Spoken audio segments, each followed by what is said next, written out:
ஆண்டவராகிய இயேசு நாமத்தினாலே மீண்டுமாக இந்த அதிகாலை உபவாச ஜெபங்களிலே தேவ சமூகத்தை தேடி வந்திருக்கக்கூடிய உங்கள் ஒவ்வொருவரையும் இயேசுவின் நாமத்தினாலே வாழ்த்து வரவேற்கிறேன். தேவன் தாமே இந்த காலை வேளையை நம்மளுடைய தியானத்தையும் நம்மளுடைய விண்ணப்பத்தையும் அங்கீகரிப்பாராக. இந்த காலை வேளையில் நம் தேவ சமூகத்தை நோக்கி பார்க்கும் பொழுது சங்கீதம் புஸ்தகத்திலே 64வது அதிகாரத்திற்கு ஆண்டவர் என்னுடைய கவனத்தை திருப்பினார். சங்கீதம் 64ஆம் அதிகாரத்திலிருந்து ஒரு சில காரியங்களை நாம் தியானித்து ஜெபித்து கடந்து செல்லலாம். முதலாவது வசனம், தேவனே என் விண்ணப்பத்தில் என் சத்தத்தை கேட்டருளும், சத்ருவால் வரும் பயத்தை நீக்கி என் பிராணனை காத்தருளும். தாவீது எழுதின சங்கீதம் என்று நாம் ஃபுட்நோட் மூலமாக நாம் அறிந்து கொள்ள முடியும். ராகத்தலைவனுக்கு குறிக்கப்பட்ட தாவீதின் சங்கீதம். இந்த சங்கீதத்தை முழுவதும் நாம் வாசிக்கும் பொழுது தாவீது தனக்கு விரோதமாய் இருக்கக்கூடிய பகைஞருக்காய் அவர் ஜெபிக்கிறார். இவளை சவுலாக இருக்கலாம் அல்லது அப்சலோமாகவும் இருக்கலாம். முதலாவது வசனத்தை நாம் வாசிக்கும் பொழுது ஒரு அடிப்படையான மனுக்குலத்தினுடைய ஒரு பிரச்சனைக்காக தாவீது ஜெபிப்பதை நாம் பார்க்கிறோம். என் விண்ணப்பத்தில் என் சத்தத்தை கேட்டருளும். சோ ஒரு 2 வார்த்தை, என் விண்ணப்பம் பிரேயர், என் சத்தத்தை his வாய்ஸ். தாவீது நல்ல சத்தம் போட்டு பிரேயர் பண்றார். அவருடைய உள்ளத்தின் ஆழத்தில் இருக்கக்கூடிய பயம், அடுத்து நாம் வாசிக்கும் பொழுது சத்ருவால் வரும் பயத்தை நீக்கி, அந்த பயத்தின் நிமித்தமாக வாயத்திலிருந்து சத்தம் போட்டு ஆண்டவருடைய சமூகத்தை நோக்கி அவர் மன்றாடுகிறார். So it is a prayer for fear and it is a prayer for self-preservation. சத்ருவால் வரும் பயம் என் பிராணனை காத்தருளும். அப்ப இந்த முழு சங்கீதத்தை அல்லது இந்த முழு ஜெபத்தை தாவீது தேவனுடைய சமூகத்தில் வைக்கும் பொழுது எதற்காக தாவீது தேவ சமூகத்தை நோக்கி ஜெபித்தார் என்றால், அவருடைய வாழ்க்கையில் எழும்பின பயம், தன்னுடைய வாழ்க்கையின் பாதுகாப்பு. இந்த காலை வேளையில நம்ம எல்லாரும் தாவீதோடு நம்மால் ஐடென்டிஃபை பண்ண முடியும், இனம் கண்டு கொள்ள முடியும். தாவீதுக்கு சத்ரு நிமித்தமாக ஒரு பயம், அது நிமித்தமாக தன்னுடைய வாழ்க்கை பறிபோய் விடுமோ என்கிற ஒரு அச்சம், பயமும் பாதுகாப்பும் தாவீதை தேவனுடைய சமூகத்திற்கு கொண்டு வந்து நிறுத்தினது. இந்த காலை வேளையில நாம் ஒருவேளை தாவீதை போல சத்ருவுக்கு பயப்படாமல் இருக்கலாம், ஆனா பல காரியங்களை குறித்து பயத்தோடு இருக்கலாம். இந்த வாரத்துல நடந்த சம்பவங்கள், ஏன் நேற்று நடந்த சம்பவம் ஒருவேளை நம்மை பயத்திற்குள்ளே தள்ளி இருக்கலாம். ஆனால்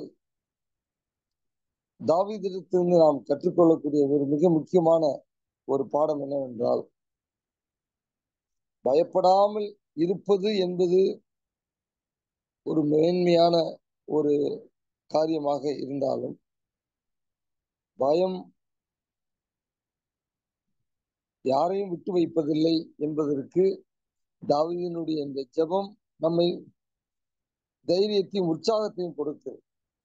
பயம் வராமல் இருப்பது மிகவும் உன்னதமானது. பயம் வந்துருச்சு. பயம் வந்த பிறகு அதை நம்ம எப்படி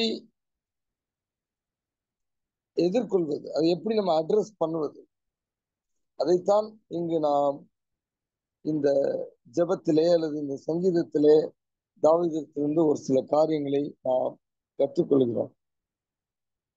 இந்த ஜெபத்தை, இந்த சங்கீதத்தை எழுதினதனுடைய பின்னணியே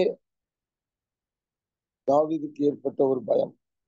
ஒருவேளை உங்களுடைய வாழ்க்கையிலே எதிர்காலத்தை குறித்தோ, பிள்ளைகளை குறித்தோ, உங்களுடைய தனிப்பட்ட வாழ்க்கையில் நடக்கக்கூடிய ஒரு சில காரியங்களை குறித்தோ நீங்கள் பயத்தோடு காணப்படுவீர்கள் என்றால், இந்த காலங்களில் தேவன் உங்களை உற்சாகப்படுத்தும்படியாக இந்த வார்த்தையின் மூலமாக உங்களோடு பேசிக் கொண்டிருக்கிறார். வாழ்க்கையில் ஒரு ஆபத்தை சந்திக்கும் பொழுது தாவீது எப்படிப்பட்ட காரியங்களை தேவனுடைய சமூகத்திலே ஜெபத்திலே வைக்கிறார் என்பதை நாம் இந்த சங்கீதத்திலே நாம் வாசிக்கிறோம். என் பிராணனை காத்தருளும். A simple prayer for protection of life. வாழ்க்கையை பாதுகாப்பதற்காக ஒரு எளிமையான ஒரு ஜெபம். ஒருவேளை இன்செக்யூர்டா நீங்க ஃபீல் பண்றீங்களா? தாவீதை குறித்து இந்த சங்கீதத்திலே அல்லது இந்த ஜெபத்திலே நாம் பார்க்கும் பொழுது என்ன காரியங்கள் தாவீதுக்கு பயத்தை கொண்டு வந்தது என்று நாம் பார்க்கும் பொழுது 2வது வசனத்திலிருந்து 6வது வசனம் வரைக்கும் அநேக காரியங்களை தாவீது அங்கு நமக்கு சொல்கிறார். முதலாவது காரியம், துன்மார்க்கர் செய்யும் ரகசிய ஆலோசனை. அதாவது தாவீதுக்கு தெரியாம,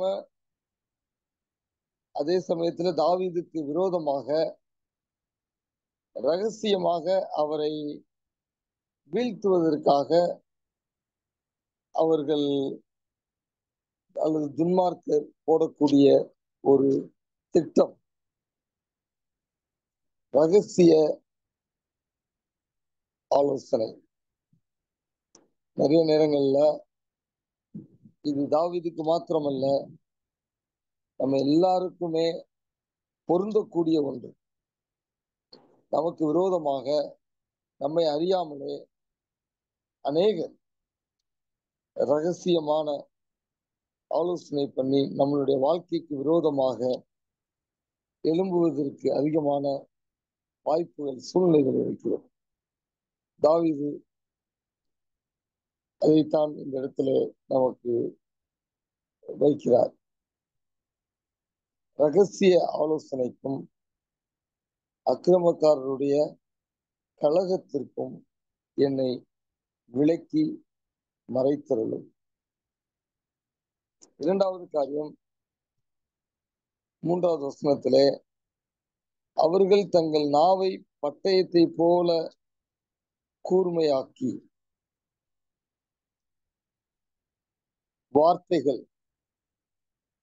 வார்த்தைகளினாலே தாவீதுக்கு ஏற்பட்ட உபத்திரவத்தை தாவீது தேவனுடைய சமூகத்திலே வைக்கிறார். அநேக நேரங்களிலே செய்கையை காட்டிலும் வார்த்தையின் மூலமாக நாம் பாதிக்கப்படுவதுதான் அதிகமாக இருக்கிறது. அதை நம்மால் அநேக நேரங்களிலே ஜீரணிக்க முடியாது, ஏற்றுக்கொள்ள முடியாது. நமக்கு விரோதமாக ஒரு சில வார்த்தையின் மூலமாக எழும்பும் பொழுது அது லாங் டேர்மா நம்மள நெகட்டிவா இம்பாக்ட் பண்றதுக்கு வாய்ப்புகள் இருக்கு. அநேக ஈவன் கணவன் மனைவி உறவுல கூட வார்த்தைகள் நிமித்தமாக ஹர்ட் ஆகிறது, பல வருடங்களாக அந்த காயங்கள் ஆறாமலே இருக்கும். ஆனா தாவீது ஆண்டவரிடத்துல அதை வைக்கிறார். ஒரு விரோதமாக அநேக விதமான காரியங்களை பேசியிருக்கலாம். என்ன மாதிரியான காரியங்களை பேசியிருந்தாலும் அதை தேவனுடைய சமூகத்திலே போய் வைத்து, ஆண்டவரே நீர் இந்த வார்த்தைகள் என்னை பாதிப்புக்குள்ளாகாதபடிக்கு, என்னுடைய ஜீவனையும் என்னுடைய நித்தியத்தையும் அழிக்காதபடிக்கு ஆண்டவரே அப்படிப்பட்ட வார்த்தையின் நிமித்தமாக நான் என்னுடைய உண்மையில் வைத்திருக்கக்கூடிய நம்பிக்கையை விட்டு விடாதபடிக்கு, அது என்னை ஆளுகை செய்யாதபடிக்கு ஆண்டவரே நீர் என்னை காத்துக்கொள்ளும் என்று சொல்லி தாவீது ஜெபிக்கிறார். அது மாத்திரமல்ல, நீங்கள் தொடர்ந்து வாசிக்கும் பொழுது, மறைவுகளில் உத்தமன் மேல் எய்யும் பொருட்டு கசப்பான வார்த்தைகளாகிய தங்கள் அம்புகளை நாணேற்றுகிறார்கள், சற்றும் பயமின்றி சடுதியில் அவன் மேல் எய்கிறார்கள். இப்ப வார்த்தை தாவீதுக்கு ஒரு கசப்பு, ஒரு பிட்டர்னஸை கொண்டு வருகிறது. அவரால் அதை தாங்க முடியாத பட்சத்திலே தான் தேவனுடைய சமூகத்தை நோக்கி சத்தம் போட்டு ஜெபம் பண்றார். ஆண்டவரே இதுக்கு மேல என்னால எடுத்துக்க முடியல, எனக்கு விரோதமாக பேசக்கூடிய அந்த பேச்சு என்னால் தாங்க முடியவில்லை, என்னால் கையாள முடியவில்லை. சோ ஆண்டவரே என்னால ஹேண்டில் பண்ண முடியாத நீங்க ஹேண்டில் பண்ணுங்க என்று சொல்லி தாவீது தேவனுடைய சமூகத்துல அவர்களை தேவனிடத்தில் ஒப்பு கொடுத்து ஜெபிக்கிறார். இதுதான் ரொம்ப ஒரு right way of handling our enemies, especially words. நம்ம இயல்பாகவே நமக்கு விரோதமான வார்த்தைகளை, அதுவும் பொய்யான குற்றச்சாட்டுகளை நம்ம மேல் வைக்கும் பொழுது நம்ம பாதிக்கப்படுவோம். நம்ம பாதிக்கப்பட்டு அந்த பாதிப்பை நம்மளுடைய சரீரத்தை பலவீனப்படுத்தக்கூடிய அளவிற்கு அதையே நினைத்து நினைத்து மீண்டும் மீண்டுமாக அதை சாத்தான் நமக்கு மனதிலே கொண்டு வந்து நம்மை மன உளைச்சலுக்குள்ளே தள்ள பார்ப்பான். தாவீதை போல உடனடியாக அவைகள் அனைத்தையும் தேவனுடைய சமூகத்திலே நாம் வைத்து விட்டால் அது நம்மளுடைய சரீரத்திற்கு பாதிப்பை ஏற்படுத்தாது, நம்மளுடைய மனதிற்கும் அது காயத்தை ஏற்படுத்தாது என்பதை தாவீது மூலமாக நாம் கற்றுக்கொள்கிறோம். இன்னொரு காரியத்தை 5ஆம் வசனத்தில் வாசிக்கிறோம். அவர்கள் பொல்லாத காரியத்தில் தங்களை உறுதிப்படுத்தி கொண்டு மறைவான கண்ணிகளை வைக்க ஆலோசனை பண்ணி அவைகளை காண்பவன் யார் என்கிறார்கள். கண்ணிகளை வைக்க ஆலோசனை பண்ணுகிறார்கள். ஆங்கிலத்துல பிளாட் பண்றாங்க அப்படின்னு சொல்லுவாங்கல்ல, சீக்ரெட் பிளாட்ஸ். கன்னிகள் அநேக நேரங்களிலே நமக்கு தெரியாது, நமக்கு விரோதமாக சத்ருவானவன் அல்லது நமக்கு விரோதமாய் இருக்கக்கூடியவன் அல்லது ஈவன் பிசாசானவன் கூட எப்படி நம்ம லைஃபை அழிப்பதற்காக பிளாட் பண்ணுகிறான் என்பது நமக்கு ஒரு சில சமயத்துல தெரியலாம், அநேக நேரத்தில் நமக்கு தெரியாம இருக்கலாம். அதையும் ஆண்டவருடைய சமூகத்திலே தாவீது வைத்து ஜெபிக்கிறார். ஐயோ அவங்க நம்மளை என்ன செஞ்சிருவாங்க, என்ன மாதிரி நமக்கு விரோதமா எழும்புவாங்க அப்படின்னு தேவையில்லாம நம்ம யோசிச்சு அது நிமித்தமாக பயந்து ஒரு நிலையில்லாத வாழ்க்கையை வாழ்வதை காட்டிலும், அப்படிப்பட்ட எண்ணம் வரும் பொழுது அதை தேவனுடைய சமூகத்திலே வைத்து, ஆண்டவரே எனக்கு விரோதமாக பிளாட் பண்ண பாக்குறாங்க. நீங்க பார்த்துக்கொள்ளுங்க, எனக்கு என்ன செய்யறாங்கன்னு தெரியும். அநேக நேரங்களிலே நாம் நிறைய இல்லாததை கூட அது நிமித்தமாக யோசிப்போம். இப்படி செய்திருவாங்களோ, அப்படி செய்திருவாங்களோ, நமக்கு இப்படி நடந்துருமோ. அது அவசியம் இல்லை. என்ன நடந்தாலும், யார் நமக்கு விரோதமாக எப்படி எழும்பினாலும், வார்த்தையின் மூலமாகவோ, நம்மை பதவி இருந்து தாக்குவதன் மூலமாகவோ, நாம் அறியாமலே நமக்கு பின்னாடி மறைவாக நமக்கு கண்ணிகளின் மூலமாக என்ன செய்தாலும் பரவாயில்லைங்க. ஆண்டவருடைய சமூகத்துல போய் ஒரு சிம்பிள் பிரேயர், ஒரு எளிமையான ஜெபத்தை நாம் வைக்கும் பொழுது அது நிச்சயமாக நமக்கு அநேக விதமான தவறான முடிவுகளை எடுப்பதற்கும் மன உளைச்சல்களுக்கும் நம்மை நீங்களாக்கி காத்துக்கொள்ளும். தாவீது தனக்கு என்னென்ன விதமான முறையிலே தீமை சத்ரு கொண்டு வருவான் என்று அவர் என்னென்னலாம் நினைத்தாரோ அதை 2வது வசனத்திலிருந்து 6வது வசனம் வரைக்கும் தாவீது ஆண்டவருடைய சமூகத்திலே வைக்கிறார். வைத்துட்டார். என்னென்னலாம் பார்த்தோம், என்னென்னலாம் பிரச்சனைகள் அவரை சந்திக்க கூடும் என்று சொல்லி அவர் நினைத்து அல்லது சந்தித்து கொண்டு இருந்த பொழுது அதை தேவனுடைய சமூகத்திலே வைத்து ஜெபித்து விட்டு 7வது வசனத்திலே அவர் என்ன சொல்லுகிறார்? ஆனாலும், பட், முக்கியமான வார்த்தை, அடிக்கடி நான் சொல்லியிருக்கேன். அப்படி வந்தாவே நம்ம கருத்தில் கொள்ள வேண்டும். அந்த வசனம் ஒரு டிரான்சிஷன் பாயிண்ட். இப்படியெல்லாம் எனக்கு பயமான ஒரு சூழ்நிலை ஏற்படுகிறது, இப்படியெல்லாம் சத்ரு எனக்கு விரோதமாக எழும்பக்கூடிய ஒரு சூழ்நிலை நான் சந்தித்துக் கொண்டிருக்கிறேன். ஆனாலும் தேவன் அவர்கள் மேல் அம்புகளை எய்வார், சடுதியாய் அவர்கள் காயப்படுவார்கள்.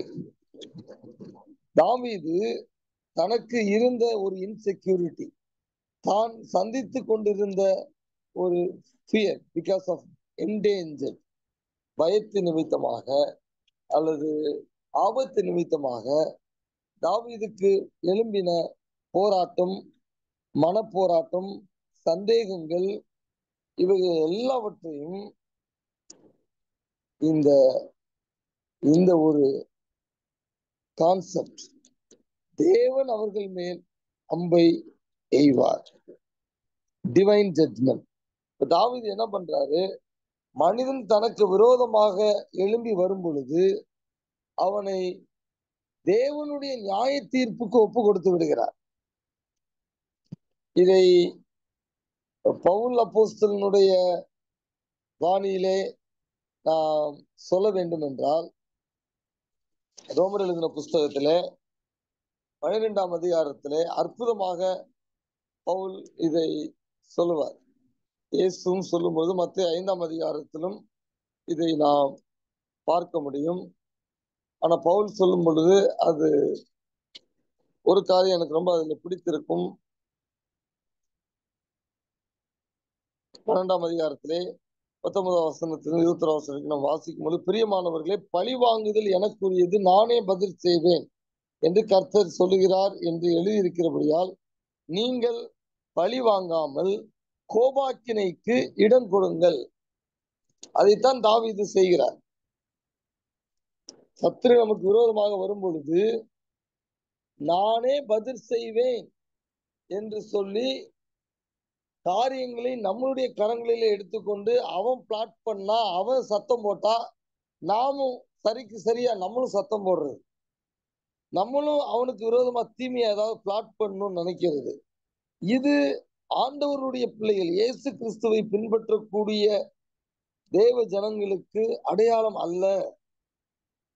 பழிவாங்குதல் எனக்குரியது என்று தேவன் சொல்லி இருக்கிறபடினாலே நமக்கு விரோதமாய் எழும்பக்கூடியவர்களுக்கு நியாயம் தீர்க்க தேவன் ஒருவர் இருக்கிறார் என்று சொல்லி அவருடைய கரங்களில் நம்மளுடைய காரியங்களை ஒப்பு கொடுப்பதுதான் வேதத்தை நேசித்து, தேவனை நேசித்து, வேதத்திற்கு, தேவனுடைய வார்த்தைக்கு கீழ்ப்படிய வேண்டும் என்பவர்களுடைய வாழ்க்கை முறையாக இருக்கு.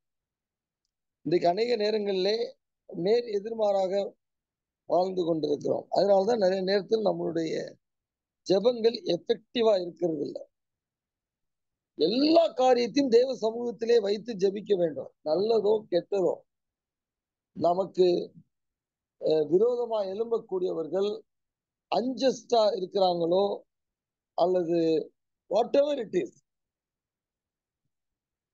ஆண்டவர் என்ன சொல்றாரு 20 வசனத்துல, நீ தீமையினாலே வெல்லப்படாமல் தீமையை நன்மையினாலே வெல்லு. அப்ப தீமையை தீமையினால வெல்லணும் அப்படின்னு நம்ம நினைக்கும் பொழுது, நம்ம சரிக்கு சரி நிற்கும் பொழுது, இது ரொம்ப அதிகமான பாதிப்பு எங்க ஏற்படும்னா நம்ம குடும்ப வாழ்க்கையில, குறிப்பா கணவன் மனைவி உறவுல சரிக்கு சரி நம்ம நிற்கும் பொழுது ஆண்டவர் விட்டுருவார். அதனுடைய ரிசல்ட் தான் இன்னைக்கு பாக்குறோம். Divorces of skyrocketing. ஏன் நிறைய குடும்பத்துல கணவன் மனைவி உறவுலே திருமணத்துல நிறைய பிரச்சனைகள், ஏன் நிறைய டிவோர்ஸ் ரேட்லாம் கூடுது அப்படின்னா, சரிக்கு சரி நிக்கணும்னு நம்ம நினைக்கிறோம். நியாய தீர்ப்பை நாம் கரங்களிலே எடுத்துக்கொண்டு தேவனுடையத்திலே நாம் அதை ஒப்பு கொடுக்க மறுப்பது, நாமே வார்த்தைகள் மூலமாக ஒருவரை காயப்படுத்துவது. சாத்தானவன் இன்றைக்கு அநேக கிறிஸ்தவ குடும்பங்களையும் அவன் வீழ்த்தி விடுகிறான். மிகவும் ஜாக்கிரதையாக இருக்கிறான். ஆனாலும் தேவன் அவர்கள் மேல் அம்புகளை எய்வார். நீங்க பாத்தீங்கன்னா 4வது வசனத்துல நாம் பார்க்கும் பொழுது, மறைவுகளில் உத்தமன் மேல் எய்யும் பொருட்டு கசப்பான வார்த்தைகளாகிய தங்கள் அம்புகளை நாணேற்றுகிறார்கள், சற்றும் பயமின்றி சடுதியின் அவன் மேல் எய்கிறார்கள்.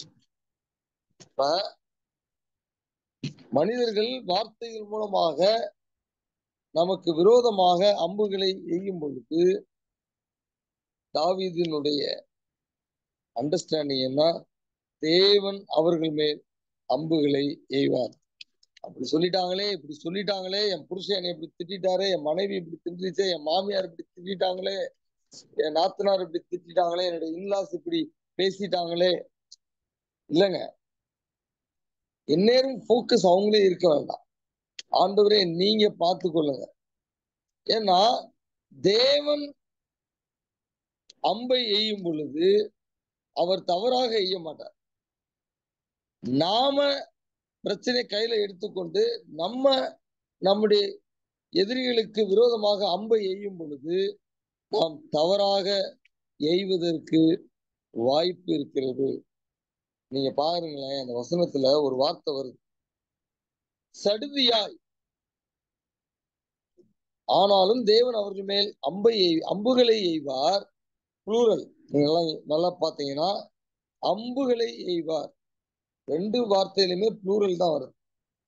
4வது வசனத்திலும் 7வது வசனத்திலையும் நமக்கு விரோதமா நிறைய வார்த்தைகள் பேசப்பட்டிருக்கலாம். நம்ம வாழ்நாள் முழுவதும் பலர் நம்மை வார்த்தையின் மூலமாக நம்மை நிந்தித்திருக்கலாம், வார்த்தையின் மூலமாக நம்மை காயப்படுத்தி இருக்கலாம், வார்த்தை மூலமா நம்மளை ஆல்மோஸ்ட் கொல்ல கூட செய்யலாம். இதுக்கு நான் செத்தே போயிடலாம் இப்படிப்பட்ட வார்த்தைகளை கேட்பதற்கு என்ற அநேக முறை நம்மளுடைய மனதிலே இப்படிலாம் நமக்கு தோணுதில்ல. வசனம் சொல்லுது, எவ்வளவு வார்த்தைகள் நமக்கு விரோதமாக எய்யப்பட்டதோ தேவன் அவர்கள் மேல் அதே மாதிரி அம்புகளை எய்வார், சடுதியாய் அவர்கள் காயப்படுவார். கண்டிப்பா ஆண்டவர் நீதி செய்கிற தேவன். அவருடைய டைமிங் நமக்கு தெரியாது, அவ்வளவுதான். ஆனா ஆண்டவர் நம்ம ஆண்டவருடைய சமூகத்திலே நமக்கு விரோதமாக எழும்பக்கூடியவர்களை ஒப்பு கொடுக்கும் பொழுது கண்டிப்பா என்ன செய்வாரு, ஆண்டவர் நமக்காக யுத்தம் பண்ணுவார். அடுத்து பாருங்களேன் 8ஆம் வசனம், அவர்கள் தள்ளப்பட்டு கீழே விழும்படி அவர்கள் நாவுகளே அவர்களை கெடுக்கும், அவர்களை காண்கிற யாவரும் ஓடி போவார்கள். இங்கு என்ன சொல்லப்பட்டிருக்கிறது, தான் வெற்ற குழியில தானே விழுவான் அப்படின்னு நம்ம பழமொழி சொல்லுவாங்கல்ல, அது மாதிரி ஆமானுடைய கதை போல எந்த ஒரு தீமையை யூத குலத்திற்கு விரோதமாக ஏற்படுத்த வேண்டும் என்று ஆமான் நினைத்தானோ கடைசியில அதுவே அவனுக்கு விரோதமாக எழும்பினதை நாம் நன்கு அறிந்திருக்கிறோம். அதேதான் நம்ம இங்க 8வது வசனத்துல வாசிக்கிறோம். அவர்கள் நாவுகளே அவர்களை கெடுக்கும். யாரு நமக்கு விரோதமாக என்ன பேசினாங்களோ அவங்கள நம்ம தேவனுடைய கருத்துல ஒப்பு கொடுத்து ஜெபிச்சு நம்ம பாட்டுக்கு நம்முடைய வேலையை பார்த்துக்கிட்டு இருந்தோம்னா அவன் என்ன பேசுறானோ அவனுடைய நாவே அவனுக்கு விரோதமாக எழும்பும். அவனே தனக்கு நியாய தீர்ப்பை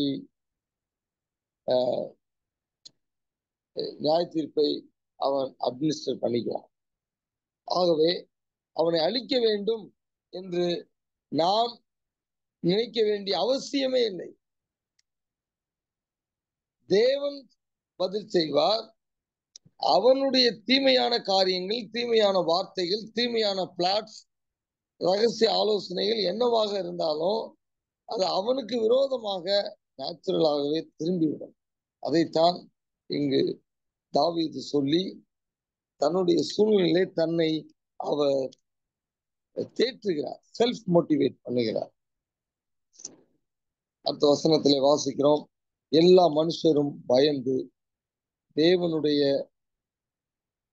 செயலை அறிவித்து அவர் கிரியையை உணர்ந்து கொள்வார்கள். இங்கதாங்க முக்கியமான ஒரு காரியம் இருக்கு. ஒரு கேள்வி எழும்பும்ல நம்ம எல்லாத்துக்கும். அதற்கான பதிலை 9வது வசனத்திலே நாம் பார்க்கிறோம், அல்லது 9, 10வது வசனத்திலே பார்க்கிறோம். எவ்வளவு கிளாசிக்கா தாவீது தன்னுடைய ஜெபத்தை முடிக்கிறார் பாருங்க. எப்பயுமே அப்படிதான். நீங்க தாவீதினுடைய வாழ்க்கையை நீங்க அவருடைய ஜெபத்தை நன்கு நீங்க ஆராய்ந்து படித்தீங்கன்னா இந்த எலிமெண்ட் கன்சிஸ்டண்டா இருக்கும். நீங்க மிஸ்ஸே பண்ண முடியாது. என்ன சொல்றாரு பாருங்களேன். எல்லா மனுஷரும் பயந்து தேவனுடைய செயலை அறிவித்து அவருடைய கிரியை உணர்ந்து கொள்வார்கள். ஒரே வார்த்தையில சொல்லணும்னா க்ளோரி, க்ளோரி டு காட், தேவனுக்கு மகிமை. அதாவது எல்லாருக்கும் நமக்கு இருக்கக்கூடிய ஒரு பெரிய போராட்டம், ஏன் என் வாழ்க்கையில இப்படி நடக்குது, ஏன் எனக்கு விரோதமாக சத்துரு எழும்புறான், ஏன் என்னை இப்படி நிந்தித்து பேசுறாங்க, ஏன் ஏன் ஏன் அதுக்கான ஒரு பெரிய பதிலைத்தான் நாம் இங்க பார்க்கிறோம். இந்த பூமியிலே ஆண்டவர் நம்மை ஒரு பெரிய நோக்கத்தோடு வைத்திருக்கிறார். நம்ம முடிச்சிருவோம் 2-3 நிமிஷத்துல. ஆனா மிக முக்கியமான காரியம், இவ்வளவு நேரம் நீங்க என்ன கேட்டீங்களோ கேட்கலையோ இதை நன்கு மனதிலே ஏற்றுக்கொள்ளுங்க. உங்க வாழ்க்கையை நீங்க சிறப்பா வாழ முடியும். ஆண்டவர் உங்களையும் என்னையும் ஒரு நோக்கத்தோடு இந்த பூமியிலே வைத்திருக்கிறார். உங்களையும் என்னையும் அவருக்காக ஒரு காட்சி பொருள் மாதிரி வைத்திருக்காரு. உங்களை கொண்டு அவர் மகிமைப்பட வேண்டும் என்று நினைக்கிறார். அப்படி ஒரு தெரிந்தெடுப்பு நமக்கு இருக்கும் பொழுது சில நேரங்களிலே எல்லா மனிதர்களும், குறிப்பா துன்மார்க்கத்தை செய்யக்கூடியவர்களையும் ஆண்டவர் நேசிக்கிறார். அவர்களையும் ரட்சிப்புக்குள்ளாய் கொண்டு வர வேண்டும் என்று அவர் விரும்புகிறார். அப்ப நமக்கு ஒரு சில காரியங்களை அவர் அனுமதிக்கிறார். எதற்காக அனுமதிக்கிறார்? எல்லா மனுஷரும் பயந்து தேவனுடைய செயலை புரிந்து கொள்ள வேண்டும் என்பதுதான். So God has one very prime purpose for every one of us, that he should be glorified through our sufferings. நமக்கு வரக்கூடிய உபத்திரவங்கள், போராட்டங்கள், பிரச்சனைகள், இந்த மாதிரி தவறான வார்த்தைகள், இது எல்லாமே நம்ம எப்படி கையாளுகிறோம், நம்ம எப்படி காட்லியா ஹேண்டில் பண்றோம் அல்லது கிறிஸ்துவை போல கையாளுகிறோம் என்பதை இந்த துன்மார்க்கமான பொல்லாத உலகம் பார்த்து அவருடைய கிரியை உணர்ந்து கொள்ளும்படியாக, அதன் மூலமாக அவருடைய நாமம் மகிமைப்படும்படியாக, அதற்காக தான் இப்படிப்பட்ட காரியங்கள்லாம் நம்முடைய வாழ்க்கையிலே அனுமதிக்கப்படுகிறது. இந்த ஒரு எண்ணம், இந்த ஒரு தாட் ப்ராசஸ் என் மைண்ட்ல டீப் ரூட்டடா இருக்கும் என்றால், ஆழமாக பதிந்திருக்கும் என்றால், அப்ப தாவீதை போல நாமும் 10வது வசனத்துல ஒரு அற்புதமான ஒரு காரியத்தை சொல்லுகிறார். நீதிமான் கர்த்தருக்குள் மகிழ்ந்து அவரை நம்புவார். பாருங்க எவ்வளவு பிரச்சனை, எவ்வளவு வாசிச்சோம். மக்கள் அவன் நாவுனால என்ன மாதிரி எல்லாம் பிரச்சனை பண்ணாங்க, ரகசியமா அவனுக்கு விரோதமா எழும்பினாங்க, பிளாட் பண்ணாங்க, கண்ணிகளை வைத்தாங்க, அம்புகளை எய்தாங்க. ஆனாலும் இவைகள் மத்தியிலும் யோபு சொல்லுவார்கள், அவர் என்னை கொன்று போட்டாலும் அவர் மேல் நம்பிக்கையா இருப்பேன். நான் கர்த்தரை நம்புவேன். நம்புவது மாத்திரமல்ல, நான் கர்த்தருக்குள் மகிழ்ச்சியா இருப்பேன். எனக்கு விரோதமா யார் என்ன வார்த்தை, நம்ம என்ன செய்யறோம் நிறைய நேரங்கள்ல, ஐயோ அப்படி பேசிட்டாங்களே உட்காந்து அழுதுட்டே இருக்கிறோம். எத்தனையோ வருஷத்துக்கு முன்னாடி யாரோ பேசின வார்த்தையை நினைச்சு நேத்து கூட யாரோ அழுதுருக்கிறீங்க. இன்னைக்கு கூட காலையில எந்திரிச்சோடனே அந்த வார்த்தையை மனசுல வச்சு வேதனைப்பட்டிருக்கீங்க. அதனாலதான் ஆண்டவர் உங்களோடு பேசி கொண்டு இருக்கிறார். இல்லைங்க, கர்த்தருக்குள் மகிழ்ந்து அவரை நம்புவான். செம்மையான இருதயம் உள்ளவர்கள் பாருங்க, ஒவ்வொரு வார்த்தையும் பாருங்க. 2வது வசனத்திலிருந்து 6வது வசனம் வரைக்கும் மனிதனுடைய அன்றாட வாழ்க்கையில் சந்திக்கக்கூடிய பிரச்சனைகளை பார்க்கிறோம். ஆனா எதற்காக இதை அனுமதிக்கிறது?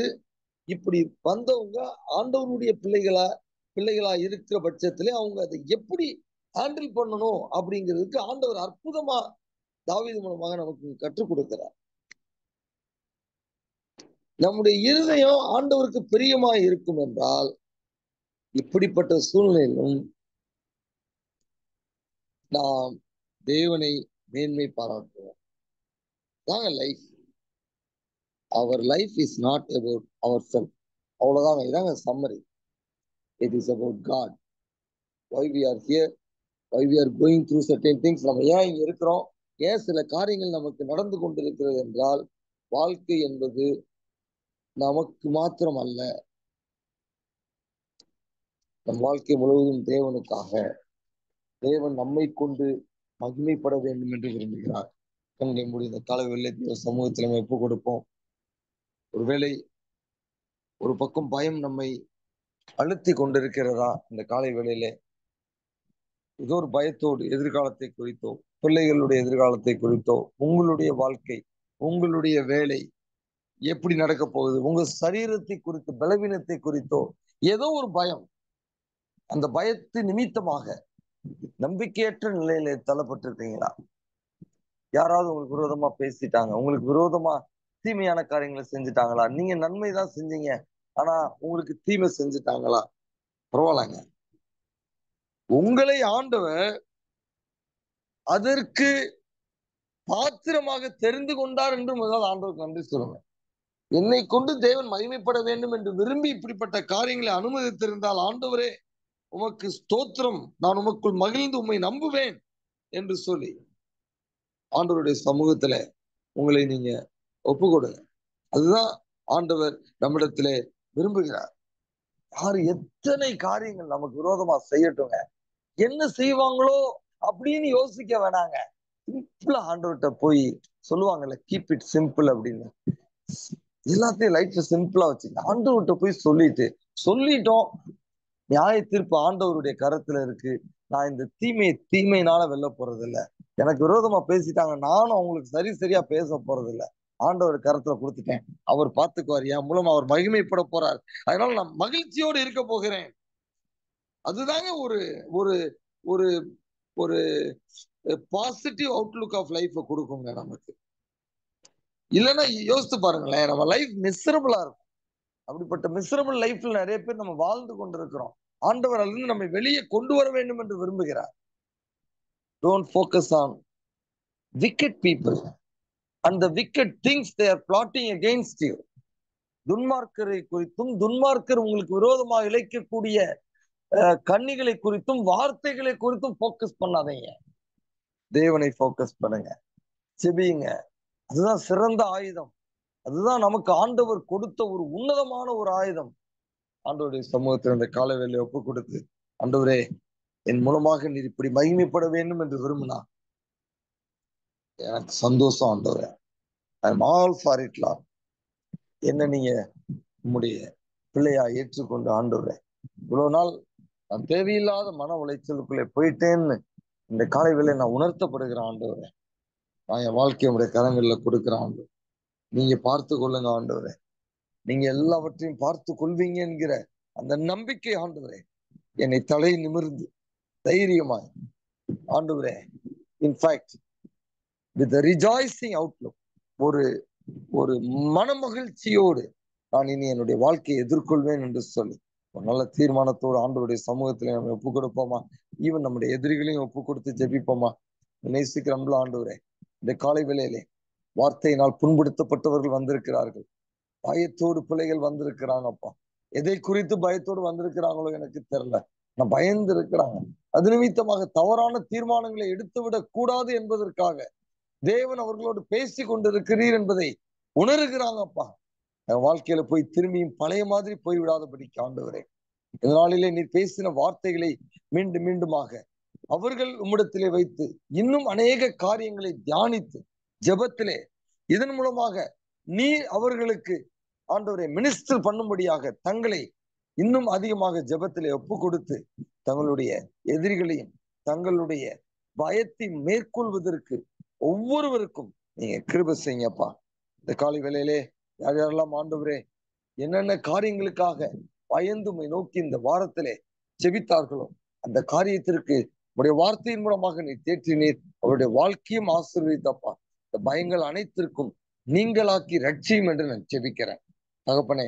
சரீரத்திலே பலவீனத்து நிமித்தமாக போராடி கொண்டிருக்கக்கூடிய பிள்ளைகள் இந்த காலவெளியிலே நம்முடைய சமூகத்திலே ஆண்டவரே இத்தனை காலங்கள் நான் ஜெபிக்கிறேன், எனக்கு பதில் வரவில்லையே என்றால் ஆண்டவரே, ஒருவேளை அவர்களுடைய வாழ்க்கையிலே யாரோ ஒருவருக்கு விரோதமாக தங்களுடைய மனதிலே ஆழமான காயங்களை வைத்து போராடி கொண்டிருக்கிறார்களோ, அதுதான் வியாதியாக மாறிக்கொண்டு இருக்கிறதோ, அதை உணர்த்தி அப்பா அதை உம்முடைய சமூகத்திலே ஒப்பு கொடுத்து சரீர பலவீனத்திலிருந்து அவர்கள் விடுதலை பெற்றுக்கொள்ள ஆண்டவர் இப்படிப்பட்ட ஒரு அற்புதமான மன மாற்றத்தை கொடுப்பீராக. ஆண்டவரே, வேலையிலே பிரச்சனையோடு இருக்கக்கூடிய பிள்ளைகள் இருப்பார்கள் என்றால் ஆண்டவர் அந்த பயத்தை நீங்க அட்ரஸ் பண்ணுங்கப்பா. கர்த்தரின் பட்சத்தில் இருக்கிறார், நான் பயப்படேன். இந்த சூழ்நிலை, இந்த மனிதர்கள் எனக்கு விரோதமாக எழும்பி என்னை ஒன்றும் செய்ய முடியாது என்று சொல்லி தைரியம் கொண்டு ஆண்டவரே தன்னுடைய வாழ்க்கையை தொடர்வதற்கு பலத்தை தர வேண்டும் என்று நாங்கள் ஜெபிக்கிறோம். அந்த ஆண்டவரே, பிள்ளைகளை குறித்த எதிர்காலத்தை குறித்த ஆண்டவரே பயம் பாதிப்போடு ஆண்டவரே ஜெபிக்கக்கூடிய பிள்ளைகள் இருக்கலாம் ஆண்டவரே. இப்படிப்பட்ட பிள்ளைகளுக்காக நாங்கள் ஜெபிக்கிறோம்ப்பா. தைரியப்படுத்துங்க ஆண்டவரே. கிருபையா இருக்கிற தேவன் நிச்சயமாக எனக்கு நீதியை சரி கட்டுவார், சீக்கிரமாக என்னுடைய சூழ்நிலையை மாற்றுவார் என்று சொல்லி தைரியத்தோடு பிள்ளைகள் ஆண்டவரே கடந்து போக உதவி செய்யுங்கப்பா. ஆண்டவரே, இன்னும் ஆண்டவரே இந்த வாரத்திலே பரீட்சைகளை எழுதி பிள்ளைகளுக்காக ஆண்டவரே நல்ல மதிப்பெண்களை பெற்றுக்கொள்ள வேண்டும், நல்ல ஒரு எதிர்காலத்தை பிள்ளைகள் ஒரு 12th எழுதி ஆண்டவரே சரியான ரிசல்ட்டுக்காக எதிர்பார்த்து கொண்டிருக்கிறார்கள். எல்லாருக்கும் நாங்கள் ஜெபிக்கிறோம் ஆண்டவரே, நல்ல ரிசல்ட்டை தாங்க. ஆண்டவருடைய கிருபையினாலே பிள்ளைகள் ஆண்டவரே ஒரு நல்ல எதிர்காலத்தின் ஆண்டவரே அந்த கரியருக்குள்ளே போவதற்கு ஆண்டவருடைய திட்டப்படி நல்ல மதிப்பெண்களை பிள்ளைகளுக்கு நீர் பெற்றுக் கொடுக்க வேண்டும் என்று நாங்கள் ஜெபிக்கிறோம். இன்னும் ஆண்டவரே, என்னென்ன தனிப்பட்ட தேவைகளுக்காக நோக்கி ஜெபிக்கிறார்களோ, கணவன் மனைவி உறவிலே ஒருவேளை பிரச்சனை இருக்கலாம்ப்பா, பிள்ளைகள் பெற்றோர் உறவிலே பிரச்சனை இருக்கலாம் ஆண்டவரே, இன்லாஸ் பிரச்சனை இருக்கலாம் ஆண்டவரே, யாருக்கு எப்படிப்பட்ட சூழ்நிலையிலே உண்மை நோக்கி இந்த காலை வேளையிலே ஜெபித்தாலும் எல்லாருடைய விண்ணப்பத்தையும் கேளுங்க ஆண்டவரே, பதில் தாங்க ஆண்டவரே. குறிப்பாக இவர்களே அறியாமல் மறைவாக இவர்களுக்கு விரோதமாக யார் எப்படிப்பட்ட காரியங்களை செய்தாலும் ஆண்டவரே என்ன செய்யறாங்க என்று நாங்கள் யோசிக்க வேண்டிய அவசியமே இல்லை என்று இந்த நாளிலே எங்களுக்கு நீ கற்றுக் கொடுத்திருக்கிறீர். கர்த்தருடைய பர்வதத்திலே யெகோவா ஈரே எல்லாவற்றையும் பார்த்து கொள்வீர் ஆண்டவரே.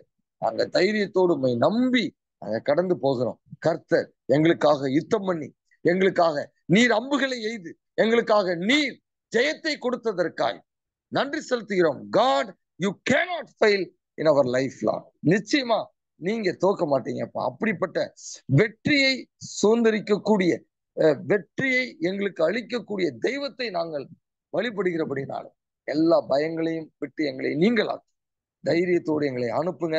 கர்த்தர் எங்களுக்கு பெரிய காரியங்களை இந்த வாரத்திலே செய்ததற்காக, நல்ல விசேஷங்களை நாங்கள் இந்த வாரத்திலே பெற்றுக்கொண்டதற்காக அல்லது இந்த மாதம் முடிவதற்காக பெற்றுக்கொண்டதற்காக நமக்கு நாங்கள் நன்றி செலுத்துகிறோம்.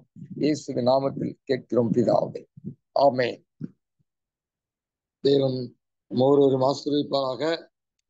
சமாதானத்தோடு தைரியத்தோடு நாம் கடந்து செல்வோம். தேவன் நம் கூட இருப்பார். விண்ணப்பத்தை வைக்க வேண்டும் என்கிறவர்கள் தொடர்ந்து நீங்கள் என்னோடு இணைந்து ஜெபிக்கலாம், உங்களுடைய விண்ணப்பங்களை வைக்கலாம். தேவனுடைய சமூகத்துல ஆண்டவருக்கு ஆண்டவரிடத்தில் விண்ணப்பங்களை வைப்போம்.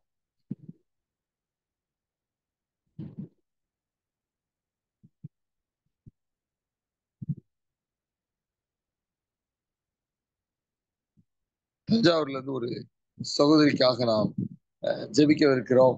அவர்கள் திடீர் என்று அவர்களுக்குள்ளே ஒரு விதமான ஒரு ஸ்பிரிட் மாதிரி வருதா என்னன்னு தெரியல.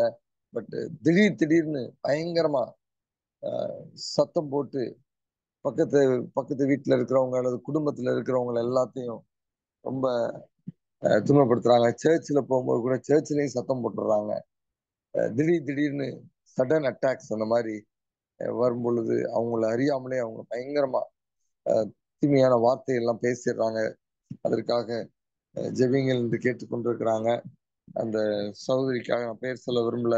அந்த சகோதரிக்காக நம்ம பாரத்தோடு ஜெபிப்போம். வரக்கூடிய நாட்களே நேரடியாக சென்று அந்த சகோதரிக்காக நான் ஜெபிக்கவிருக்கிறேன். உங்களுடைய தனிப்பட்ட ஜெபங்களில் இந்த சகோதரியை நீங்க தஞ்சாவூர்ல இருக்கிற சகோதரி மனதிலே வைத்துக் கொள்ளுங்கள். ஆண்டவர் இந்த மகளுக்கு 6 வருடமாக இந்த பிரச்சனை இருக்கிறது. ஒரு நிரந்தரமான விடுதலை தர வேண்டும். கணவன் கால் பண்ணி ரொம்ப அழுதாங்க. ஆண்டவர் எப்படியாவது விடுதலை கொடுக்க வேண்டும். எங்கேயுமே மனைவியை கூட்டிட்டு நான் எங்கேயுமே போக முடியல என்று சொன்னாங்க. நம்ம இந்த சகோதரிக்காக நம்ம பாரத்தோடு ஜெபிப்போம். ஆண்டவரே இந்த காலை வெள்ளை அருமையான சகோதரிக்காக நம்ம ஜெபிக்கிறோம்ப்பா. தகப்பனே, அந்த மகளுக்கு விரோதமாக இருக்கக்கூடிய ஆண்டவரே காரியங்கள் என்ன என்பதை தேவன் அறிவி. ஆண்டவரே, நீ துன்மார்க்கர்களை அழிக்கிற தேவன், நீ சத்துருடைய கிரியைகளை அழிக்கிற தேவன். இந்த காலை வேளையிலே நாங்க எல்லாரும் ஒருமனப்பட்டு இந்த சகோதரிக்காய் பாரத்தோடு ஜெபிக்கிறோம். கர்த்தாவே, நீதாமே எங்களுடைய ஜெபத்தை தள்ளாமல் எங்களுடைய ஜெபத்தை கேட்க தேவன் என்பதை நாங்கள் அறிந்து உடைய சமூகத்துல இந்த சகோதரிக்காய் ஜெபிக்கிறோம். ஆண்டவரே, ஏற்றவில்லை இந்த சகோதரிக்காக நேரடியாக நாங்கள் சென்று அந்த மகளுடைய விடுதலைக்காக ஜெபிக்கும் பொழுது ஆண்டவரே, நீ நிரந்தரமான ஒரு விடுதலை இந்த மகளுக்கு வாங்கித்தாங்க. குறிப்பாக என்னுடைய விசுவாசப்பா, இந்த காலவேளை நாங்க எல்லாரும் ஒரு கூட்டமாய் இணைந்து ஜெபிக்கிறோம். நான் ஏன் போகணும்ப்பா, நீங்க போய் நீங்க அந்த மகளை தொட்டு நீங்க அந்த மகளுக்கு இந்த காலை வேளையிலே ஒரு விடுதலையை தருவீராக. ஒரு அற்புதம் அந்த மகளுக்கு நடப்பதாக. அதன் நிமித்தமாக கண்ணீரோடு இருக்கக்கூடிய அந்த கணவன், அந்த குடும்பம், அந்த பிள்ளைகள் எல்லாரும் அப்பா ஒரு விடுதலை பெற்றுக்கொண்டோம் என்று உமக்கு நன்றி செலுத்த கிருபை செய்யுங்க. இயேசுவின் நாமத்தில் கேட்கிறோம் பிதாவே, ஆமென்.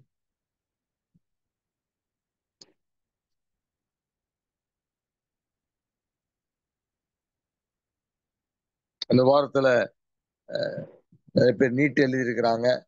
12th எக்ஸாம் ரிசல்ட்ஸ் இந்த வாரத்துல ரிலீஸ் பண்ண போறாங்க. இந்த இந்த சீசன் பெற்றோர்களுக்கு ஒரு மன உளைச்சலான ஒரு சீசன். பிள்ளைகளை எந்த காலேஜ்ல போய் சேர்ப்பது, என்ன ஃபீல்டுக்கு அனுப்புவது, மெடிசனா, இன்ஜினியரிங்கா, ஆர்ட்ஸ் காலேஜா அல்லது lava, what ever it is. நிறைய குழப்பங்கள், நிறைய போராட்டங்கள் பெற்றோர்களுக்கு இருக்கும். அல்லது படித்து முடிக்கக்கூடிய சூழ்நிலை இருக்கக்கூடிய பிள்ளைகளுக்கு வேலை வாய்ப்பு. இது ஒரு இந்த மே மாசம் ஒரு ஒரு defining moment for many young children. So ஆண்டவரிடத்துல நம்ம எல்லாரும் நம்ம தனிப்பட்ட ஜெபத்திலையும் ஜெபிப்போம். கலங்கி இருக்கக்கூடிய பெற்றோர்களுக்கு ஆண்டவர் சரியான டைரக்ஷனை கொடுக்க வேண்டும். தவறான டைரக்ஷனை எடுத்துடக்கூடாது. ஆண்டவரிடத்தில் அவர்கள் ஜெபத்தோடு இதை செய்ய வேண்டும் என்று சொல்லி பெற்றோர்களுக்காகவும் பிள்ளைகளுக்காகவும் வரக்கூடிய ரிசல்ட்ஸை பிள்ளைங்க சரியான முறையில ஹேண்டில் பண்ணணும். என்ன ரிசல்ட் வந்தாலும் தைரியமா அதை ஃபேஸ் பண்ணணும் என்று சொல்லி நம்ம ஜெபிப்போம். ஆண்டவரே, இந்த காலை வேளையிலே எங்களுடைய பிள்ளைகளுக்காக நாங்கள் ஜெபிக்கிறோம். ஆண்டவரே, அநேக பிள்ளைகள் ஆண்டவரே இந்த வாரத்துல ஆண்டவரே ஒரு கூட்டத்து மக்கள் ஆண்டவரே மருத்துவ பணிக்காக மருத்துவ படிப்பிற்காக நீட் எக்ஸாம் எழுதியிருக்கிறாங்க. சரியா எழுதாதவங்க மன உளைச்சல் இருக்கலாம்ப்பா.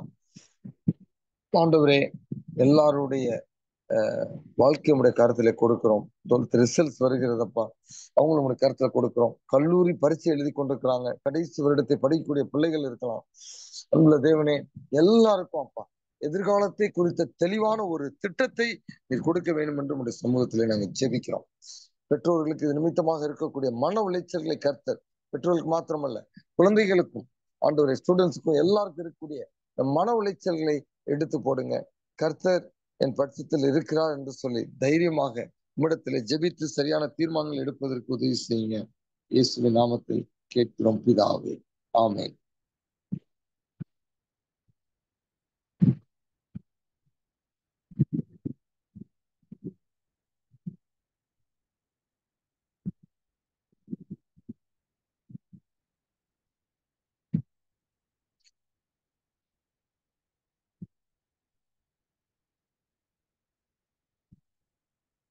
இந்தியா பாகிஸ்தான் இந்த டெரர் அட்டாக் பிறகு ரொம்ப பதட்டமாகவே தொடர்ந்து கொண்டிருக்கிறது. எப்பனாலும் இந்தியா பாகிஸ்தானை தாக்கலாம் என்று நிறைய வார்த்தைகள் எக்ஸ்சேஞ்ச் ஆகி கொண்டிருக்கிறது.